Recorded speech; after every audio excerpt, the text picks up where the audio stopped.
হেডলাইটে দেখেন, গাড়ির হেডলাইটার যে একটা লুক দিয়েছে, খুবই চমৎকার একটা লুক পেয়েছে, ক্যাটসাই লুক। আচ্ছা।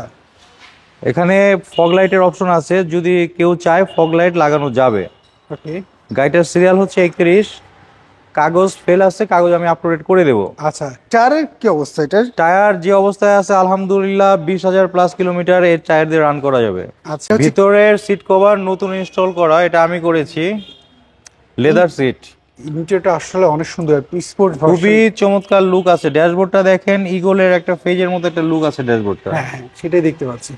আমরা যদি একটু পেছনের সাইডটা যদি একটু দেখি, এই পাশের প্যাডগুলো দেখতে পাচ্ছি আসলে ফ্রেশ। গাড়ি হচ্ছে বাংলাদেশে ব্র্যান্ড নিউ এসেছে 2010-এর, 2011-তে রেজিস্ট্রেশন হয়েছে। গাড়ির প্রত্যেকটা পার্ট আপনার অরিজিনাল কন্ডিশনে আছে। ওকে, আমরা যদি পেছনের সাইডটা যদি একটু দেখি। পিছনের সাইডটা দেখেন, হিউজ স্পেস কিন্তু। হুম, ওকে, অনেক সিএনজি বা স্পেস। এলপিজি কখনোই করা হয়নি না না? না না, এটা তেল চালিত গাড়ি, সিএনজি বা এলপিজি কখনোই করা হয়নি।